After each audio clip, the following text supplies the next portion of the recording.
Hello everyone, Larry Satchwell here with an introduction. I know people don't like that, but it's the teacher in me. I've got to give you an introduction.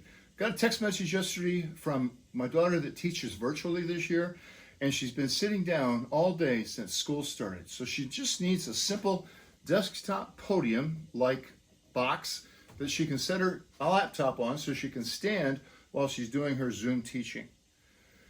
I've got some plywood left over here. Actually got this in Home Depot's discount bin.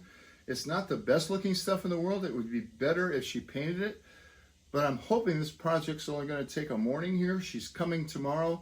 She lives more than an hour away, so I'd like to get it finished before she leaves tomorrow. Dana's tabletop is finished, and I was working on the legs yesterday, so it's only about a day or two away from being completely finished. I'm going to get started. Well, the first thing I'm going to do is try to find the factory edge, and on this one it's really easy because Home Depot made a mess out of that edge down there, and this edge has writing on it. So this is the square corner. That's important to start this off with, because if you start off with one of Home Depot's cuts, you're going to make something that's not square. A little less obvious on this one, there's no writing on either edge. So I'll try to take my framer square and see if I can determine that side's not square.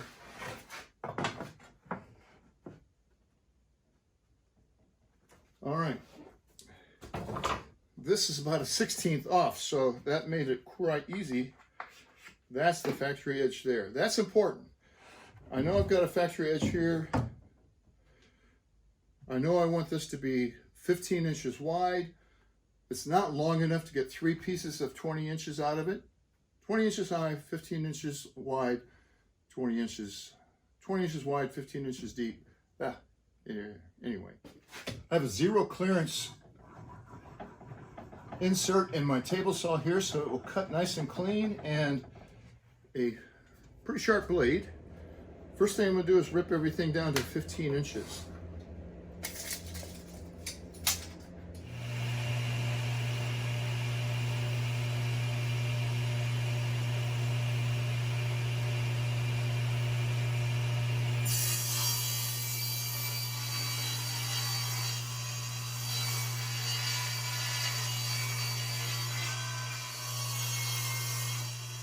This is the best looking of all of them, so that's going to be the top, and that needs to be 20 inches.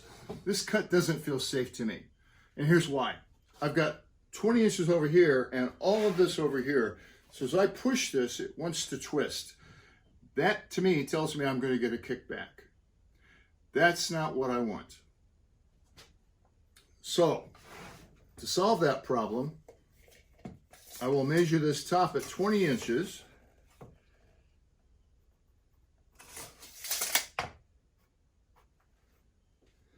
Move my fence over so it's not going to hinder that cut.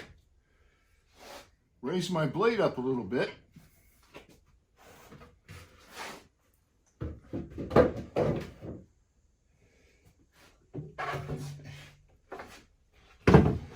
And bring out my trusty Norm Abrams panel cutter,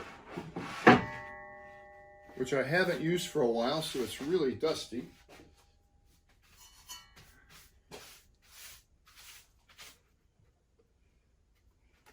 This feels safe. However, since I no longer have the 0 clearance insert, this has the potential of really messing up the back veneer on this. So to remedy that, I'll put some tape on it. A couple of ways to do this. I could raise the blade down so it just barely scores this veneer. Then I raise the blade up and make a second cut. However, with the painter's tape, I can do it all in one slice.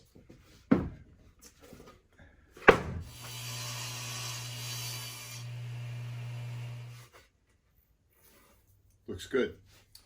So the top is 20 inches high, 3/4 inch material, so I need 2 sides at 20 1/4.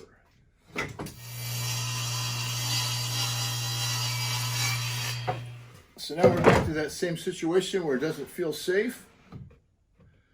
I want to make sure it's the same size. So I'll leave the fence where it is. Apply the painter's tape. Got a tight corner here, all the way across. Raise the blade slightly and move the fence out of the way. Now they're exactly the same size. I have the top here, and I have some iron-on real wood edge banding that was left over from, I think this was left over from the cubby build. I'm hoping I have enough to finish this project without going to the store, because that would take a few minutes.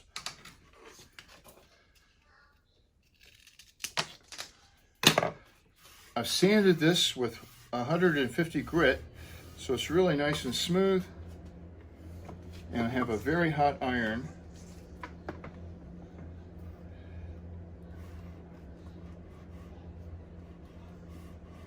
Making sure the edge is over on both sides.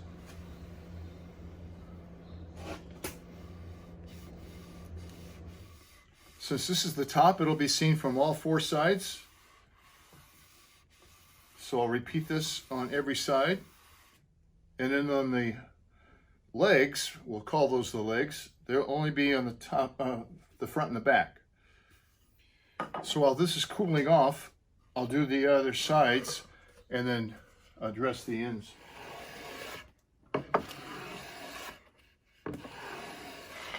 So I've got the two sides glued together here. I've marked this out, making sure I can clear it. I rehearsed the cut to make sure everything was going to work out fine. I don't think I can do it without moving the camera, but we'll see. I've got tape on this side because working on the bandsaw, the teeth go down. If I were using a jigsaw, I would reverse it because on the jigsaw, the teeth go up.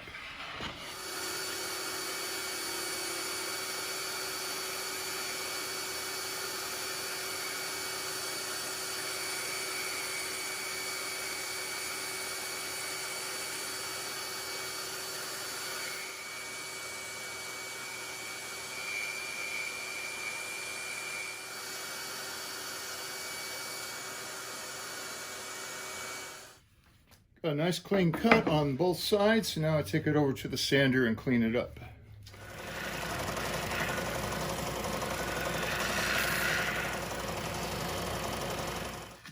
Now I can take them apart.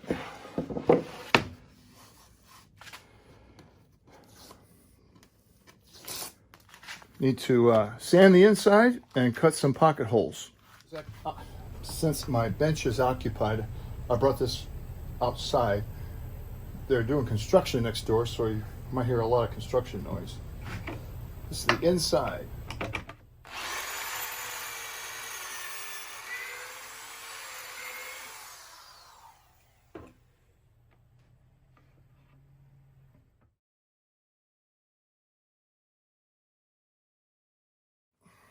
So everything is sanded, and it's time for some assembly. I'm going to put a little bit of glue on here. And this is my fine adjustment tool. Craig recommends coarse threaded screws for plywood.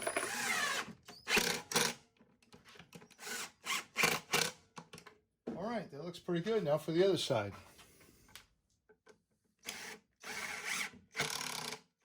All right, well that's basically it. But eventually, something's going to give way. So I'm going to put a front panel on here and a little shelf. I have the plywood, it's already cut to size, so why not? Instead of trying to get this flush here, I should have inset it half an inch or so. It wouldn't have made it so difficult, and it would have looked better probably. But now that the screws are in here, I really don't want to do that.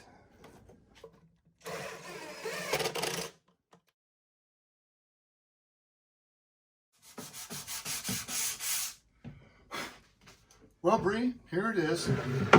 I hope this is what you had in mind. I think it'll hold your computer. In fact, I think you can sit on it. It took a little bit longer than I thought, but most things usually do. All you teachers out there, God bless you. I don't know how you're doing it. I taught for 32 years in the public school system, and I don't know what I would be doing today if I had to teach under these conditions. Thanks for watching. Take care.